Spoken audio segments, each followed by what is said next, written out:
Masyarakat itu masih banyak bertanya, apa sih COVID-19 itu?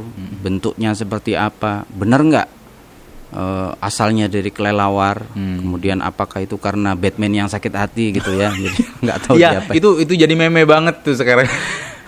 Assalamualaikum warahmatullahi wabarakatuh. Hai fam semuanya di rumah dan dimanapun kalian berada. Semoga semuanya diberikan sehat oleh Allah Subhanahu Wa Taala. Amin. Ya Rabbal Alamin. Dan mudah-mudahan juga apa yang menjadi hajat kalian dikabulkan oleh Allah Subhanahu Wa Taala. Amin ya Rabbal Alamin. Amin ya Rob. Dan festo kita sekarang ini adalah tentang COVID-19. Nah, yang tidak ada habis-habisnya nih sampai sekarang. Namun COVID-19 ini kita ambil garis merah antara medis dan media. Itu garis merahnya ada di mana? Nah, terus sekarang ini bintang tamunya adalah bintang tamu yang paling ganteng segenggong. Enggak ding, paling ganteng seProbolinggo. Enggak ding, paling ganteng semua pesantren yang ada di Jawa Timur. Bener nggak sih dok? Asia Afrika. Bersama dengan Dokter Haris Damanhuri, Masya Allah, Tabarakallah, Kiai Haji ya, karena sudah istri lebih dari satu, sudah menjadi rahasia umum. Ini kayaknya kesempatan membuli ini ya. Enggak dok, enggak ada niatan untuk membuli. Kalau merasa membuli ya berarti yang memang itu maksud saya gitu. Baik. Dan sudah banyak yang tahu mungkin ya, beliau ini adalah putra pertama ya dok ya. Putra pertama atau putra buangan bukannya? Di antara keduanya. Antara setengah jelas, nggak jelas gitu kan. Jadi antara putra tunggal yang nggak jadi gitu ya. Oh gitu ya. Dan ternyata setelah itu lahir yang lebih baik.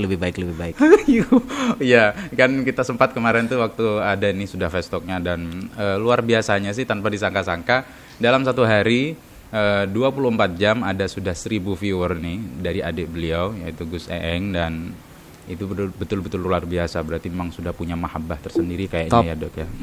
Deeng. Dan beliau ini sekarang umur berapa sih dok? Saya? Iya. Ada yang bilang 23, Allah. 27. 27 plus berapa? Tapi tuh? ada beberapa 2-3 orang bilang 46 ya. Tapi lebih banyak itu hoax. Iya, saya lebih percaya kalau itu hoax. Saya percayakan itu sama dunia mimpi saja. Karena memang nggak ada ceritanya orang yang pengen tua gitu, nggak ada ya. Semuanya pengen awet muda gitu. Betul nggak sih dok? Ada sih beberapa orang yang pengen dituakan gitu. Jadi kalau saya sih ya tampak muda lebih baik. Allah, iya itu. Jadi biar nggak kalah sama om saya yang di depannya. Om yang Omplung. Yang paling ganteng. Ya Allah, kat. Sedunia akhirat. Ini sama ini kat juga ini kayaknya nih, saling membuli ini kayaknya sudah. Udah saling menyerang gitu ya, negara api dan negara air.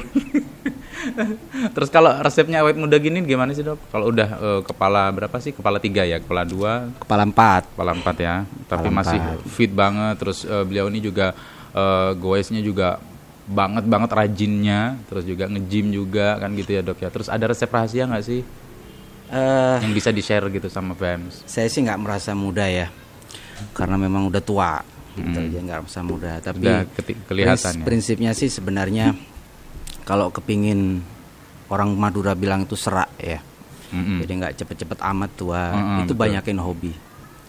Jadi banyakin hobi apapun yang menjadi kesukaan kita, mulai dari bolehlah mau otomotif kayak mau sport, mau musik, mau apapun, itu jangan ditahan, ikutin aja, jangan ditempat ya. Ya intinya itu jadi obat awet muda gitu loh. Jadi, mau kawin lagi gitu itu juga hobi atau gimana? Kalau itu sih saya kembalikan kepada Om Fam ya. Itu yang lebih ahli. Jangan melempar batu sembunyi tangan. Maaf ya Bu Nyai, mana Bu Nyai? Nggak ada, lagi ada di dapur kayaknya dia. Kalau hobinya dokter sendiri apa? Hobi banyak ya.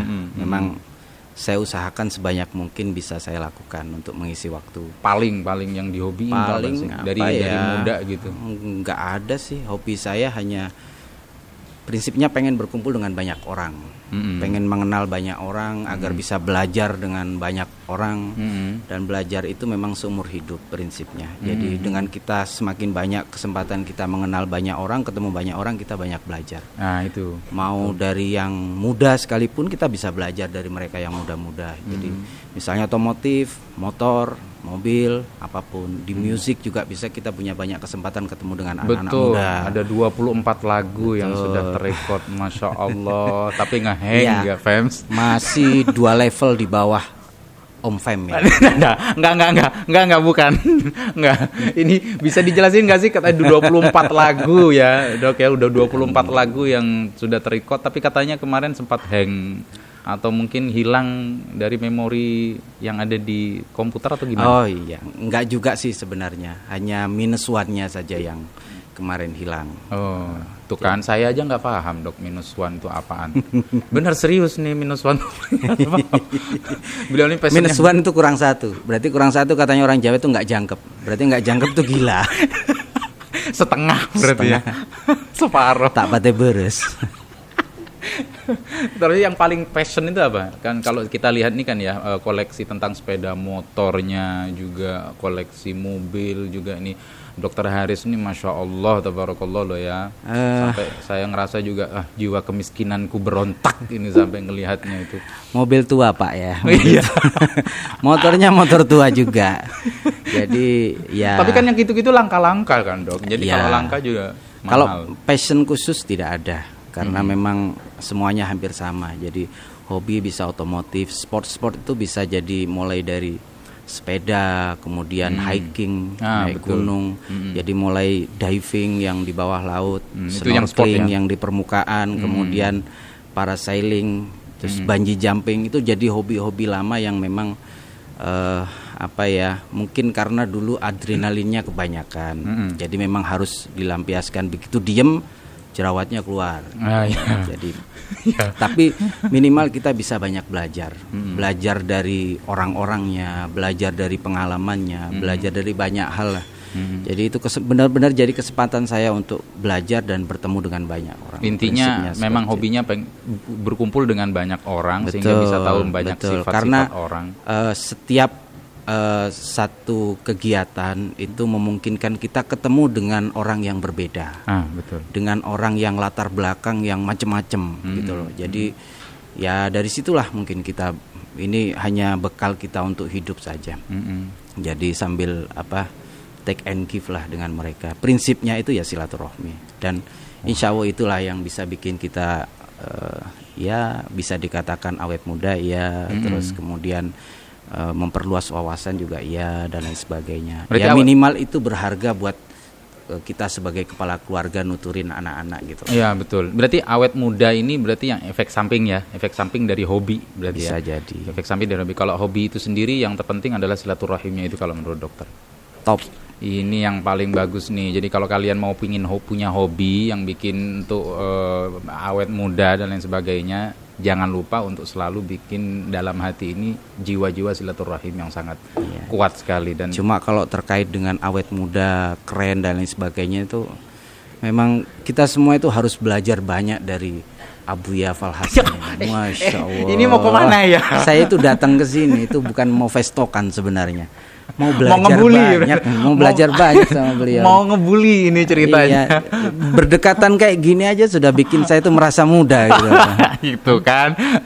Tuh kan. Tapi kalau umur kan jauh, Dok. Uban saya tuh kayak masuk lagi gitu. Masuk. Saya loh masih umur 17 tahun, Dok. Alhamdulillah.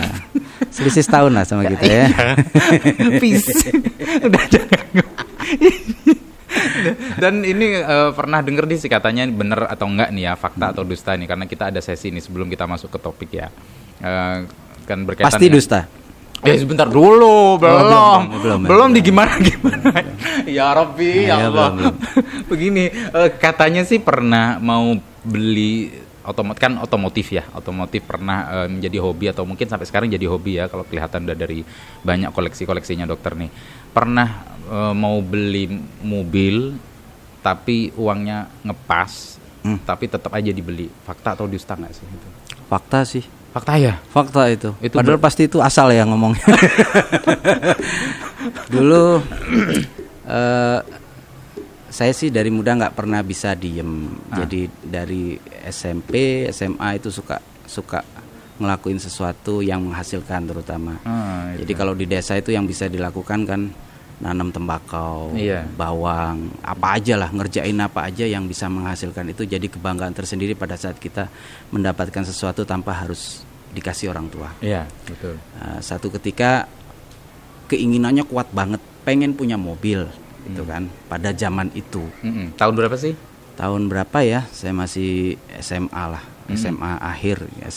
Jadi selama ini kalau bertani itu nggak pernah cocok. Jadi kalau nanam tembakau itu begitu tembakonya bagus, harganya pasti jelek. Begitu harganya bagus, tembakonya rusak. Selalu terjadi. Terakhir tembakau bagus, harga bagus, ditipu orang. Jadi macam-macam. Satu ketika saking pengennya kalau saya niati itu mesti udah Fatihain aja. Ini tips ini. Jadi kalau pengen sesuatu pegang aja Fatihain, insya Allah kabul. Amin ya Allah. Jadi ada jeep tua, tahun. Jadi tahun berapa ya? 668 kalau nggak salah itu. 68. Jadi jeep kanvas zaman dulu itu harganya 3.750.000 zaman itu. Ya kalau nggak salah. Saya punya duit 1,5 juta hasil panen dari bawang kalau nggak salah. Waktu itu nggak tahu nih mau dapat duit sisanya itu dari mana. Jadi akhirnya Bismillah aja itu saya bayarin. Saya bayar, akhirnya niat. Ternyata memang dari situlah kemudian kita bisa ambil kesimpulan. Jadi jika kita punya tanggungan, itu ada satu tantangan sehingga kita itu nggak bisa diem. Jadi memang di dalam hidup sehari-hari kita itu harus ada push, harus ada dorongan yang kuat agar kita itu nggak rebahan aja di rumah gitu kan. Jadi begitu kita ada tanggungan target misalnya, sisanya saya bayar selama 3 bulan gitu. Saya mikir nih apa ini 3 bulan, zaman dulu ya masih muda mau kerja apa ini. Bonek sejati ya gitu. Bonek sejati. Tapi ya begitu kita ada tanggungan seperti itu, jadi kita tertantang. Apapun dilakuin dan alhamdulillah ya meskipun telat dikit sih, dikit lah, telat-telatnya 3 bulan juga. Kirain 3 hari 4 hari. tapi untungnya yang punya maklum gitu loh. Gitu. Nah itu sejarah di mana saya masih SMA akhir, saya bisa beli mobil sendiri meskipun rongsokan. Jadi pada saat mobil itu datang ada orang sepuh saya lewat, "Loh, Gus, kapan beli dokar ini?" Hatinya panas rasanya nih mati-matian yang mau beli. Ini dibilang dokar ya. Dibilang dokar. Itu salting sampai vestoknya sampai gitu ya. Betul. Ini nggak boleh goyang. Jadi kurang lebih seperti itulah. Jadi memang meskipun tebakannya asal tapi ternyata benar. Oh gitu. Soalnya ada beberapa sumber gitu loh kita ambil, terus kemudian kita kembangkan, baru kemudian kita tanyakan ini benar fakta atau memang itu dusta atau asal-asalan gitu. Karena ini berkaitan dengan hobi ya Dok ya. Jadi apapun memang bisa dilakukan dan mesti dilakukan kalau emang itu udah hobi banget. Nah, termasuk beliau ini juga Sholawat Muhammad dipimpin sama beliau juga, Masya Allah. Itu hobi berkumpul dengan masyarakat, mengetahui sifat-sifat masyarakat semua. Iya, salah satu juga tips untuk awet muda bersolawat. Iya, pasti setuju. Setuju banget itu. Itu yang utama.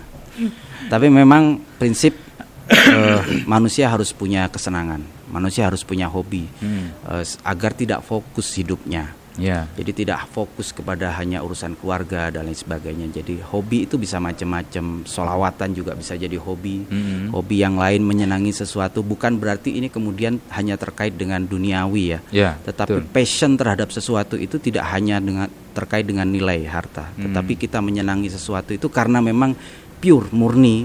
Kita punya cinta terhadap sesuatu tersebut. Seperti cinta kita kepada istri gitu. Harus diperjuangkan. Masya Allah. Ya, kalau semisal sudah bosan sama satu, jadi sama satunya gitu ya Dok ya. Ya meskipun banyak hobi, tapi dari kecil ini kok berpindah sih Dok? Dewasa saya orangnya pendiam, tidak pernah playboy gitu. Jadi tidak pernah jadi donjuan. Seperti om saya ini jadi Ya, dari tuh, kecil kan? Sampai sekarang itu insya Allah ya begitu. Jadi saya yang salting nih. Saya orang diam. Ini kayaknya perlu saya begini-begini kan saking salting. Aduh, jadi kalah deh.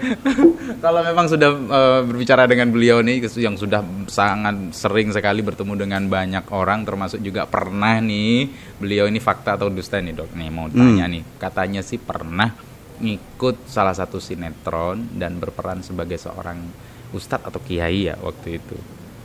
Ya, sebagai Gus juga. Oh, sebagai Gus. Ya. Jadi memang sesuai dengan realita berarti.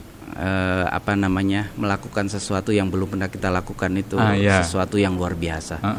Bukan memicu adrenalin nggak sih dok? Bener, memang iya ada sensasi sendiri. Artinya kita pernah melakukan atau dengan hanya melihat itu berbeda. Ada rasa, kemudian ada hal yang bisa diceritakan karena kita pernah melakukan. Sebenarnya bukan karena TV-nya, bukan karena dianggap orang masuk ikut sinetron itu jadi seleb dan lain sebagainya, bukan, tetapi melakukan sesuatu yang belum pernah. Itu sesuatu yang luar biasa, mumpung kita masih sanggup gitu loh. Jadi seperti itu. Di umur berapa sih waktu itu? Berapa ya? Tahunnya deh kalau nggak mau nyebutin. Sekarang umur saya 19 ya. Saya salah. Berapa saya ya? salah habis nanya umur salah. Saya tanya tahun aja deh. Iya. Kalau nggak salah 2000-an ya, 2000. Iya, 2006, 2007 kurang lebih ya. Jadi ada kesempatan untuk selalu ngobrol, selalu bersentuhan dengan mereka yang hidup di entertain. Gitu. Iya, betul. Sampai sekarang sih sering silaturahmi masih hanya saja waktu itu di akhirnya berasa banget meskipun aktingnya kacau sebenarnya. Jadi memang mungkin dipaksain kali. Jadi, mungkin nggak ada artis yang bisa dibayar murah. Akhirnya ngambil kita gitu maksudnya. Tersungging. Cuma terakhir itu memang akhirnya mulai jadi boring ya. Karena waktu itu jadi satu siar juga. Jadi waktu itu kita bisa kita bisa menyampaikan banyak pesan. Karena memang itu sinetron komedi religi. Komedi, jadi ada komedi bareng sama Om Kentang, kemudian Oni Saputra, Bang M ya. Jadi memang pemain-pemain Tuyul Mbak Yul waktu itu banyak bareng sama kita. Jadi banyak pesan-pesan yang kita sampaikan lewat komedi gitu loh. Betul. Cuma terakhir itu rasanya seperti pemain ketoprak gitu. Jadi nggak pernah pulang. Jadi misalnya nanti seminggu di sini sampai sebulan nggak pulang dan lain sebagainya. Jadi akhirnya mulai capek gitu loh. Itu berapa episode? Kurang lebih 16 ya. 16 itu di satu TV, terus ada 2 episode lagi itu di TV lain. Gitu. Jadi saya juga udah lupa itu rasanya seperti apa. Jadi ada rasa nggak sih pengen main lagi itu sinetron atau film gitu, berperan menjadi seorang playboy atau Don Juan kan? Sometime ya ada rasa pingin gitu ya. Jadi sometime masih kepingin. Jadi sebagai diri saya sendiri yang memang sering ditolimi. Nggak percaya. Nggak percaya banget. Bahkan nggak percaya nih kalau ada yang mau ini merekrut beliau nih, para sutradara sekalian produser nih. Enggak. Udah enggak ya, fokusnya sekarang udah di keluarga ya dok ya? Iya, keluarga. Artinya kalau dulu mungkin karena adrenalin kita itu kan masih muda, itu kan meledak-ledak. Jadi semua hal pengen dilakuin, ini pengen dilakuin. Termasuk pekerjaan juga begitu. Jadi pekerjaan itu mulai dari A sampai Z kita coba semuanya sampai akhirnya di usia-usia seperti ini nih. Sekarang ini di season sekarang di detik yang keberapa ini saya udah ngerasa tua. Jadi katanya masih muda. Akhirnya kesimpulannya adalah mungkin ada beberapa hal yang bisa kita lakukan, ada beberapa yang mungkin sudah tidak perlu kita lakukan. Ada energi tetap harus dijaga dengan passion tertentu, hobi-hobi tertentu yang mungkin masih bisa kita lakukan. Tetapi jika sudah tidak sesuai dengan keadaan kita saat ini nih, ya mungkin sebaiknya untuk direlakan untuk tidak lagi dilakukan. Untuk tidak lagi Terkait dengan pekerjaan juga seperti itu. Jadi memang sedikit lebih fokus menjelang usia senja ya. Senja temaram. Nggak tahu sih gimana sih lagunya itu ya, yang lagu senja. Iya, berarti kalau memang masih siapapun dari kalian yang mumpung masih muda ya dok ya, berarti kalau memang kalian mau nyoba apapun silakan dicoba, jangan takut ya, dan jangan takut untuk jatuh karena kalian masih bisa sanggup untuk bangkit lagi. Kalau kita nggak pernah jatuh, kita nggak akan pernah belajar untuk berdiri. Betul. Jika kita berdiri terus, kita bisa lupa pada saat terjatuh, kita akan terlambat untuk berdiri lagi. Jadi semakin sering terjatuh, kita semakin cepat belajar untuk bagaimana berdiri dengan cepat, asal nggak jatuh terus-terusan, gitu ya. Lah waktu di kampus dulu di seberang FYI aja, beliau nih di Universitas Sultan Agung Semarang ya dulu ya, untuk ngambil kedokterannya. Yes, Unisula. Yes. Bagi kalian yang alumni juga atau kalian masih mahasiswa, ini ada nih dokter kita, mantap banget ya dok. Mantapnya di situ cobaannya tuh mantap apanya sih? Dokter bonek. Lo bener loh. Dulu di kampus kita itu di negeri mungkin nggak berani ya. Kalau di kita itu baru koas, baru dokter muda itu sudah berani praktek di klinik-klinik 24 jam. Padahal itu nggak ada izinnya. Mungkin kalau sekarang udah ditangkep. Itu tahun berapa itu waktu itu? Tahun yang jelas di bawah tahun 2000. Kuliah 93 sampai ya lumayan lah. Karena memang masih betah ya di kampus, bukan karena nggak selesai sebenarnya. Jadi memang saya betah aja itu di kampus. Ngapain aja, yo. Tuh kan udah ada bukti sedikit demi sedikit bahwa beliau ini juga sedikit gimana playboy gitu ya. Enggak Neng, enggak bukan playboy. Takut dilihat nih. Tapi passion sudah ada waktu itu ya dok ya. Hobi juga waktu itu kan pernah ngeposting nih di Facebook ada sepeda motor butut yang dimiliki waktu di kampus dulu gitu. Ya, passion macam-macam ini yang ada sekarang ini memang durasi dari yang ada yang dulu. Jadi saya bukan anak kuliahan yang beruntung bisa dibelikan macam-macam. Jadi memang almarhum mengajari saya banyak hal. Betul. Untuk berpijak di kaki sendiri, belajar banyak hal. Jadi beliau mewariskan banyak sekali ilmu terkait bagaimana hidup. Jadi saya kuliah pun pakai Vespa butut Vespa 63 Kongo yang dulu mungkin harganya nggak ada. Saya beli itu 350.000 dulu 350.000. Sekarang pasti mahal ya dok. Kalau Kongo itu mungkin sekarang ini masih saya simpan sampai sekarang. Masih ini ada? Masih ada. Warna juga masih tetap original? Enggak juga. Itu Kongo itu kalau dalam keadaan original bisa sampai 100 juta. Kemarin ada teman yang lebih dari itu. Tapi kalau sudah dicat ulang begitu ya mungkin pasti di bawah itulah. Jadi tapi kan udah namanya udah 10 juta ke atas dok. Itu tetap aja mahal. Oh iya itu, tapi kan dulunya 300.000 kita belinya. Jadi banyak hal yang menjadi kenangan yang akhirnya tidak bisa dinilai dengan uang. Jadi barang-barang kenangan itu ya saya masih beruntung masih bisa menyimpan banyak-banyak barang kenangan yang bisa saya jadikan memori. Betul. Penyemangat juga. Penyemangat. Jadi meskipun Vespa itu butut-butut, tapi paling enggak masih bisa bonceng-boncengin gitu loh. Siapa aja sih dok yang dibonceng-boncengin dok? Teman cowok maksudnya. Oh gitu. Ush. Iya. Saya kalau urusan perempuan nggak sehebat beliau ini. Fans, kalian berbahagialah punya punya kiai sejati, tokoh sejati seperti beliau yang punya fans dari balita sampai mbah-mbah, tapi terbanyak di usia 30, 40 ya, atau 20-an malah. Saya 29 sebenarnya. Gitu. Jadi kalau misalnya ngebahasnya itu corona, artinya jadi komunitas Rondo Mempesona. Allahu Akbar. Ini bisa nih catat tuh di kolom komentar ya, Bems semua. Yeah. Kita sekarang kalau ngomong Covid nih ya, udah agak-agak lebih serius nih ya kita ya, Covid-19. Lah ini antara media dan juga antara medis. Nah, itu sekarang masih ada nggak sih, Dok? Maksudnya antara yang realita ada di lapangan dengan yang kemudian ditulis di media itu, karena ini ada banyak sekali kebingungan yang dialami oleh netizen. Iya.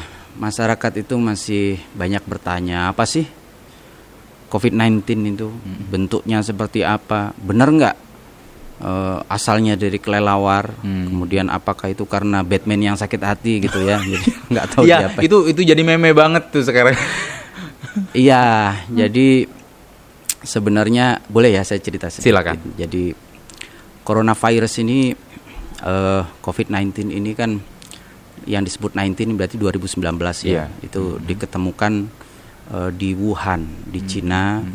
Itu dengan nama novel coronavirus. Yang ini sebenarnya bentuk mutasi dari coronavirus yang sudah ada sejak dulu. Jadi coronavirus ini memang sudah diketemukan sejak tahun 60-an. Ada sejak tahun 60-an. Hanya pada tahun itu masih dianggap sebagai flu biasa, bukan sesuatu yang berbahaya. Sampai kemudian tahun 2002 itu muncul pandemi namanya Severe Acute Respiratory Syndrome atau SARS yang disebut. Itu juga diketemukan di Cina lah. Disitulah kemudian mulai dideteksi. Ini awalnya dari orang-orang China sana yang memang hobi banget nih mengkonsumsi yang aneh-aneh. Iya, jadi termasuk kelelawar. Iya, kelelawar. Kalau orang yang biasa ke Cina ya, saya dulu pernah juga 2 kali ke sana. Memang kalau di jalanan itu mereka suka jual macam-macam. Jadi kelabang gitu ya, kalajengking apa semuanya. Nggak tahu Tikus kenapa jadi sehari-hari. Ada yang mereka menganggap itu jadi obat. Tetapi beruntunglah kita yang dilahirkan sebagai Muslim ya, karena agama kita sudah memetakan mana yang boleh dimakan, mana yang tidak. Itu benar-benar demi kebaikan kita. Dan itu akan dirasakan semakin akhir zaman, kita akan semakin tahu kebenaran Islam itu seperti apa. Sampai kemudian 2002 itu muncul SARS yang diketahui disebabkan karena kelelawar ya. Mereka mengkonsumsi kelelawar. Terus kemudian 2012 kalau nggak salah ya 2012 itu muncul lagi pandemi Middle East Respiratory Syndrome.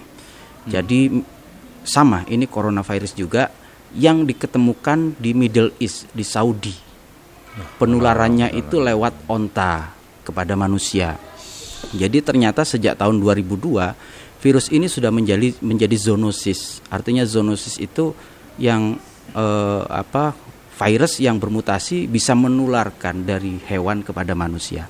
Kalau dulu kan diketahuinya dari hewan ke hewan, dari manusia ke manusia. Ini enggak, ini sudah dari hewan kepada manusia. Lah kemudian di tahun 2012. Dan pada saat itu dari unggas ya, yang rame, kita masih ingat itu, dari unggas rame sampai dulu kan ingat itu ayam-ayam banyak yang dibasmi dan lain sebagainya itu.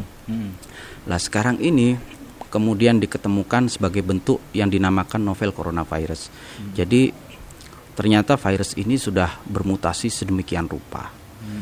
Jadi bentuk dari corona itu jadi sebuah virus yang kemudian di permukaannya itu ditumbuhi spike. Ada banyak spike, dan spike ini merupakan protein ya. Jadi lah inilah yang bentuk dan jumlah protein inilah yang kemudian mempengaruhi tingkat penyebaran kekuatannya. Jadi dia mulai tahun 60 biasa-biasa aja nih. Kemudian 2002 bermutasi lagi, makin pinter, dan tahun 2019 di Wuhan dia semakin tidak terkendali dan semakin unknown, semakin tidak diketahui. Semakin tidak diketahui karakternya. Dan inilah yang kemudian banyak para ahli ini cukup khawatir karena mereka tidak berhasil mendeteksi. Ini sama dengan ABG gitulah, labil atau mungkin awal-awalnya Om tahu kalau istri baru ya, istri baru itu labil-labil gitu ya.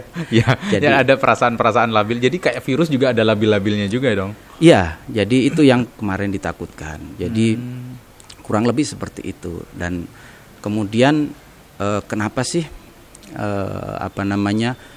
atau hal-hal apa sebenarnya yang mempengaruhi keganasan virus ini? Karena kenapa sih kita lihat di media itu di Eropa, kemudian di Amerika, itu kenapa bisa menyebabkan kematian yang luar biasa, mayat berkelimpangan? Itu memang benar adanya seperti itu. Tetapi kenapa di Asia tidak terjadi? Itu memang sebenarnya ada beberapa faktor. Jadi beberapa faktor yang menyebabkan daya daya tular, kemudian daya bunuh dari virus ini jadi semakin menjadi-jadi. Itu yang pertama disebabkan karena iklim. Jadi iklim, suhu dan budaya. Iklim, budaya. Jadi iklim sendiri ternyata 2020 kemarin setelah terjadi pandemi ini banyak sekali penelitian. Jadi ada Araujo dan Naomi et al, kemudian ada Sayati et al, Chen et al, ini dari berbagai negara mereka melakukan penelitian. Ternyata coronavirus ini atau COVID-19 ini begitu efisien dalam daya bunuhnya atau daya sebarnya itu pada di titik lintang tinggi atau subtropis. Jadi negara-negara yang lintang tinggi ini misalnya seperti Eropa, Amerika dan lain sebagainya, dan dia sangat efektif pada suhu sekitar 1 sampai 9 derajat. Sangat efektif sekali. Sangat dan bahkan efektif. Bisa sangat ganas ya. Sangat ganas pada titik itu, dan terbukti kita lihat ya, Singapura, Vietnam, ya kan, terus negara-negara Asia dan Jepang dan lain sebagainya ini mereka tidak terlalu mematikan. Kalau kita hitung persentase, jadi di Amerika, di Cina itu Wuhan kenapa dulu banyak bergelimpangan karena musim dingin waktu itu, ya, kurang lebih di bulan Desember ya. Ini saya berasumsi ya, karena memang betul-betul masih berkembang keadaan virus ini. Itu per 1 juta orang. Itu dihitung 3 orang yang meninggal per 1 juta orang. Yang murni meninggal karena corona. Ya. Terus kemudian di Jepang itu 7. Terus kemudian di Vietnam itu 0 malah. 1 kalau nggak salah ya. Terus di Singapura itu 0. Tidak ada kematian. Jadi di Vietnam juga 0. Artinya kalau dibandingkan dengan Amerika itu 300 orang per 1 juta meninggal. Terus kemudian di Spanyol dan Italia yang paling banyak itu 500 orang per 1 juta. Ini kalau dihitung persentase. Artinya memang keganasan dari virus ini itu sangat menggila di daerah yang dianggap iklimnya rendah. Dan mungkin ada beberapa kemungkinan yang teori-teori lain ya, karena memang negara Asia ini, coronavirus ini terbiasa tumbuh dan berkembang di Asia mulai 2002-2012. Jadi mungkin dulu ini masyarakat kita ini sudah sering terinfek ya. Jadi secara imunnya mungkin sebagian sudah terbentuk. Itu di Jepang juga dilakukan penelitian. Kenapa sih orang Jepang kok tiba-tiba setelah terinfek itu mereka seperti imunnya langsung sudah ada melawan, gitu. Ya. Jadi ada teori dulu mungkin itu sempat terinfek. Jadi itu yang pertama, itu iklim, budaya. Kalau budaya, kenapa di Indonesia sebarannya itu cukup banyak? Karena negara kita ini negara ahli silaturahmi. Ya. Kita senang berkumpul, banyak majelis, pengajian. Orang kita ini memang negara yang paling senang silaturahmi. Paling supel ya. Yang nomor 2, negara yang tawakalnya tinggi banget. Dengan bahasa lain mungkin tambeng. Itu bahasanya udah halus banget tuh, sangat religius. Kalau bahasa saya sih tawakalnya tinggi luar biasa. Top pokoknya. Saking tawakalnya lebih takut nggak beli baju lebaran daripada takut. Dan itu memang terjadi ya, memang terjadi. Terus kemudian yang kedua, faktor kesigapan pemerintah. Nah, ini ada cerita memang. Jadi mungkin Amerika dan Eropa itu menganggap bahwa kejadian yang ada di Wuhan ini terlalu jauh epicentrumnya. Ya. Jadi epicentrum terlalu jauh, nggak mungkin nyampe lah ke mereka. Jadi mereka nggak siap. Tapi ternyata di luar dugaan, virus ini bermutasi. Nggak tahu mutasinya, mungkin bahasa sederhana kita itu mereka mutasi jalan ke bandara, naik pesawat, mungkin masih beli tiket. Jadi akhirnya mereka itu sampai ke sana itu mungkin hanya virus-virus yang mampu bermutasi dan kuat.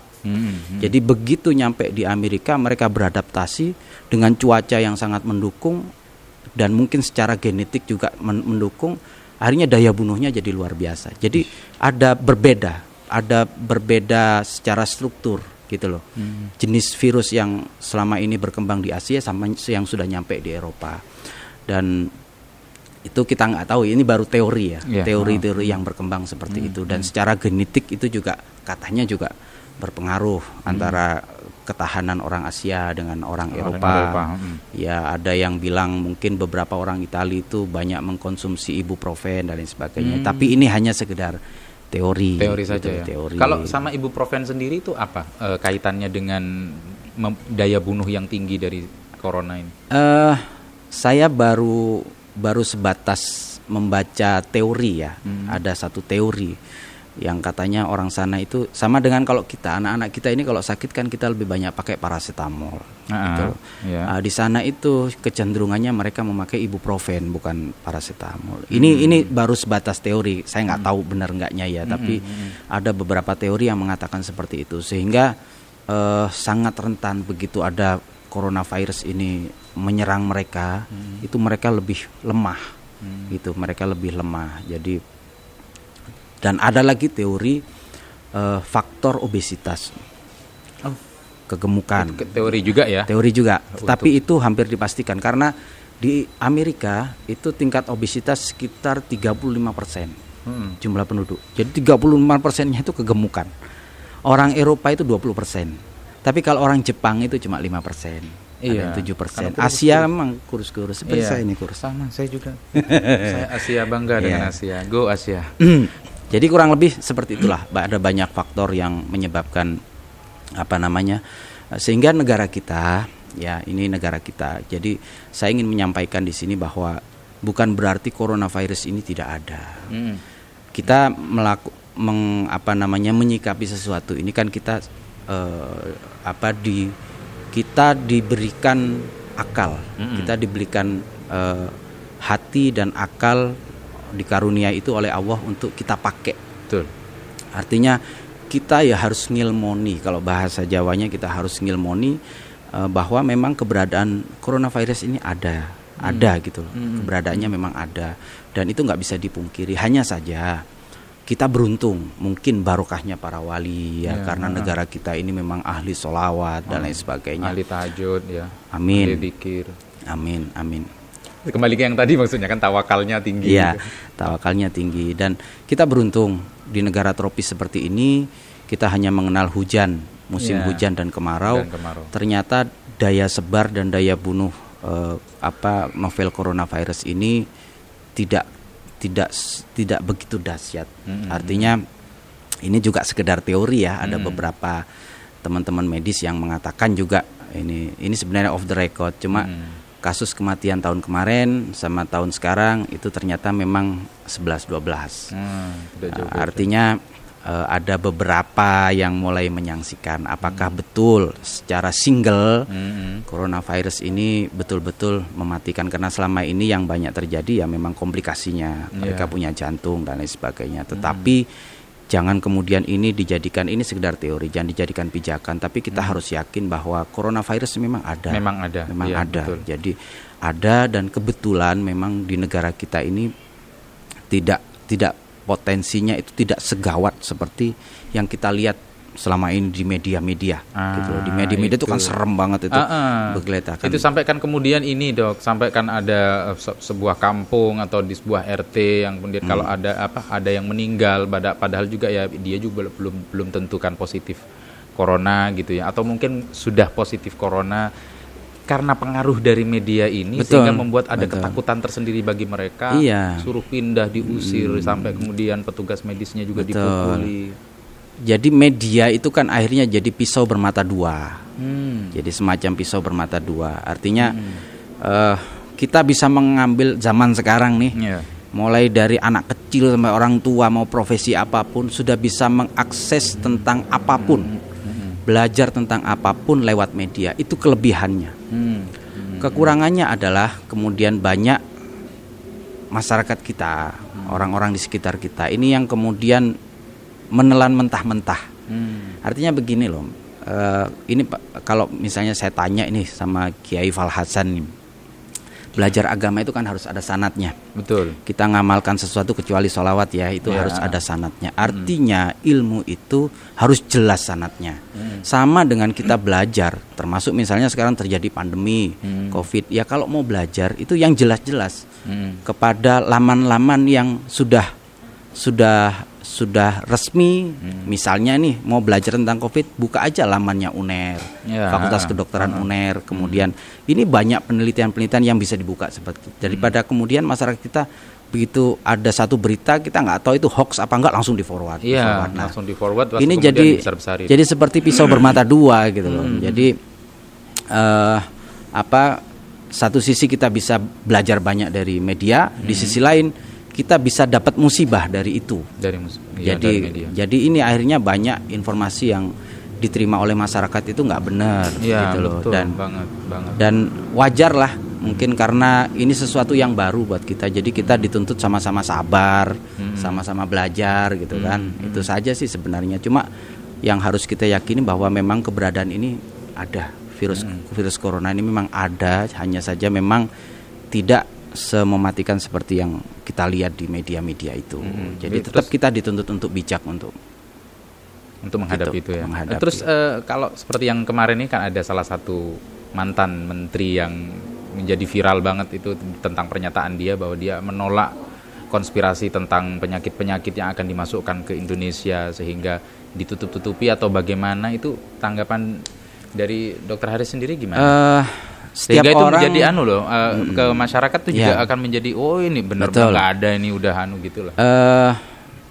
Beliau orang pinter ya, beliau orang pinter. Jadi pasti ada satu alasan yang kuat, dan beliau juga orang yang dulu berpengaruh, sangat berpengaruh. Jadi mengenal banyak orang, jadi mungkin aksesnya juga masih bagus. Jadi meyakini sesuatu dan bicara itu pasti ada dasarnya. Jadi bisa jadi benar. Iya, betul. Tetapi prinsipnya orang-orang seperti kita nih, orang-orang awam, teman-teman kita. Jadi sebaiknya meyakini itu sesuatu yang kita pahami, tidak terlalu lebar-lebar amat, gitu loh. Betul. Jadi biar kita itu nggak mikirnya macam-macam, fokus, malah jadi stres. Banyak orang yang kemudian coronavirus ini mulai masuk di negara kita, tapi yang terjadi stresnya lebih besar. Daya bunuh stres itu ternyata jauh lebih besar daripada daya bunuh dari coronavirus itu sendiri, gitu loh.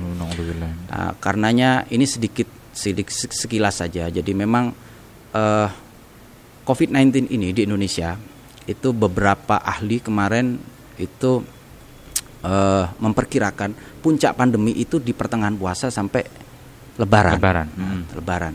Tapi ternyata memang tidak terjadi seperti yang kita takutkan, seperti yang terjadi di Eropa, Amerika dan lain sebagainya. Hanya kemudian saya lihat kebijakan pemerintah pusat itu mulai, mungkin ada banyak hal yang sudah mulai dikaji oleh pemerintah pusat. Hanya pemerintah pusat tidak berani memberikan statement. Roda transportasi dibuka kembali kan, betul. Terus kemudian mudik dibuka lagi. Betul. Tempat-tempat ibadah juga dibuka. Ya, mulai dibuka. Artinya ada kebijakan-kebijakan yang ada satu dasar di mana pemerintah pusat sudah meyakini mungkin bahwa bangsa kita mampu untuk menghadapi ini secara ada yang bilang mungkin herd immunity dan sebagainya. Itulah seperti itu. Atau new normal ya kalau bahasa. Kemudian dimunculkanlah gerakan new normal. Sebenarnya kalau new normal sih, kalau dibilang new normal, negara kita belum pantas ya dibilang new normal. Kita nggak pernah nggak normal soalnya. Kita normal terus. Negara santuy kayak kita ini lah. Iya itu. Plus itu yang 62 hebat. Itu yang juga bikin orang-orang kemudian nyinyir banget gitu loh sama bahasa new normal. New normal apa? Kalau new normal mungkin bagi mereka yang pernah lockdown. Jadi benar-benar lockdown. Sebenarnya negara kita ini efektif andai kata mau waktu itu lockdown sekalian semua negara, tapi ditanggung hidupnya. Setelah itu lockdown 1 bulan, mungkin ini akan terkikis penularannya karena kita sudah terbiasa dengan hidup standar. Tapi mungkin negara menghitung duitnya nggak cukup lah kalau untuk menghidupi. Di Singapura itu satu orang om itu 6 juta. Iya, kemarin kan saya sempat juga $500 dolar. Kalau di Inggris itu bisa jadi dengan pound sterling ya sekitar 11-12 juta itu per orang. Kita 600.000. 600.000 itu pun cuma turun satu kali. Jadi akhirnya nggak tahu lagi sih. Beberapa daerah juga sudah mulai panik melakukan lockdown, nggak berani. Akhirnya ada muncul yang namanya PSBB. Buat saya pribadi ini maaf banget. Justru melihat kebijakan PSBB nggak begitu efektif ya, karena betul. Lockdown enggak, artinya ekonomi tetap hancur, kemudian anggaran pemerintah juga gede juga keluarnya, penularannya juga tetap jalan karena memang. Dan yang kedua, pemerintah pusat kita ini mau lockdown nggak mampu, terus kemudian cukup sadar diri lah, yaitu tadi kalau masyarakat kita itu memang tawakalnya luar biasa, tawakal banget lah.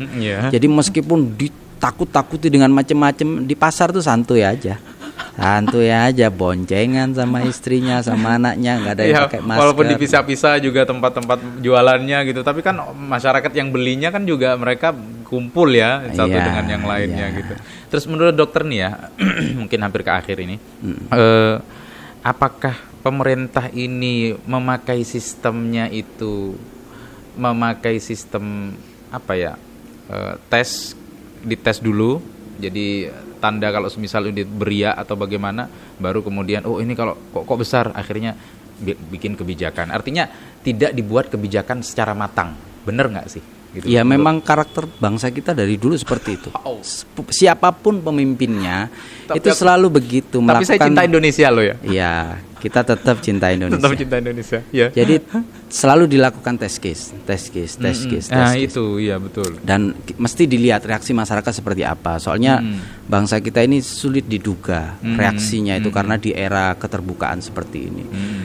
Kembali sedikit tentang new normal tadi. Sebenarnya arti yang sebenarnya adalah new normal itu bahwa kita saat ini adalah kembali kepada keadaan di mana kita hidup baru dengan sesuatu sistem yang baru. Kita mungkin harus sadar diri pada saat kita mungkin ada orang tua yang sedang sakit yang harus kita jaga ya. Kita punya bayi, anak kecil lah. Ini kita harus yakin bahwa memang keberadaan coronavirus ini ada, meskipun tidak segawat seperti yang terjadi di Eropa dan Amerika. Tetapi new normal ini kemudian mengajarkan kita untuk bagaimana kita hidup dengan cara baru. Kalau zaman dulu ada tahun 1400 ada kejadian Black Death. Itu banyak sekali yang meninggal. Akhirnya mereka new normal juga.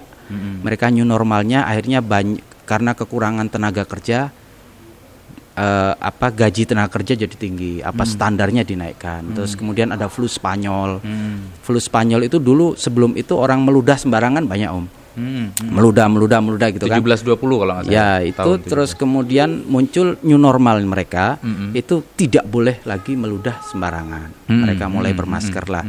Sekarang ini mungkin kesempatan kita karena memang agama kita ini kan juga selalu mengajarkan tentang kebersihan. Yang umum mungkin ya an-nadhafatu minal iman, dan banyak lagi mungkin beliau yang lebih paham, Masya Allah. Terus saya sebenarnya di sini pengen ngaji. Lanjut. Iya. Nah, ini tidak ada salahnya sebenarnya kita menjaga orang-orang sekeliling kita. Kita belajar hidup toleran, belajar hidup dewasa dengan menjaga orang-orang tercinta kita sekeliling kita. Kita belum tahu ini bagaimana mutasinya virus ini. Tetapi prinsipnya adalah standar new normal ini. Bagaimana kemudian kita hidup dengan yang pertama bermasker. Artinya bermasker nih masker. Iya. Sengaja emang ya maskernya ditaruh di situ emang. Sengaja. Itu merek apa sih, Dok? Nggak ada merek ya. Nggak endorse ya di sini. Jadi yang endorse di sini cuma kayaknya itu susu kurma itu, Dok ya. Jangan lupa ya, beli yang banyak. Mau diminum, Dok? Ini mana yang punya ini? Susu kurma by Dapur Uma. Jangan lupa beli di Dapur Uma, ada IG-nya juga ditulis. Murah dan diskon menyehatkan. Amin, diskon insya Allah sepanjang tahun. Semoga lancar usahanya. Amin ya rabbal alamin. Satu bermasker. Okay. Satu bermasker. Bermasker artinya kita menjaga diri kita dan orang lain. Kita dengan mindset new normal adalah kita meyakini kita belum tahu kita ini positif apa enggak. Artinya kalau kita ngerasa diri kita positif, berarti kita harus menjaga orang lain di sekitar kita itu biar tidak tertular oleh kita. Begitupun juga menganggap orang lain. Jadi artinya kita menjaga satu sama lain. Yang kedua, cuci tangan. Itu aja. Sering-sering cuci tangan, tidak mudah megang hidung, mata dan lain sebagainya. Terus kemudian yang ketiga ya sebisa mungkin orang bilang physical distancing ya, jadi dan lain sebagainya. Itu secara fisik. Tetapi terlebih itu ada ikhtiar kita untuk menjaga asupan, tetap olahraga, tetap berjemur, vitamin C. Ya apa asupan-asupan seperti itulah kita perkuat. Jadi kurang lebih ya new normal seharusnya sekarang pemerintah sudah tidak terlalu fokus kepada memaksa orang untuk, karena memang gerakan ini yang kita takutkan ini sebenarnya sekarang ini kan masyarakat kita terbagi sekarang ini masih terbagi 3. Ada kelompok yang pertama ini mereka yang masih sebisa mungkin agar mau melawan corona, nggak mau keluar rumah, stay at home. Ini masih ada stay at home, tidak mau bersentuhan, tidak mau sampai terpapar dan lain sebagainya. Kelompok yang kedua ini mereka yang mulai pergerakan new normal, karena ekonomi tetap harus berjalan, kita tetap harus bekerja, tapi dengan standar tadi bermasker, cuci tangan, physical distancing dan lain sebagainya. Dan yang ketiga ini ada kelompok distrust. Distrust ini sudah nggak percaya, nggak ada corona, nggak ada dan lain sebagainya. Ini kelompok distrust lah. Sebenarnya kalau prosentasenya lebih banyak yang mana dari 3 kelompok? Distrust ini mulai berkembang.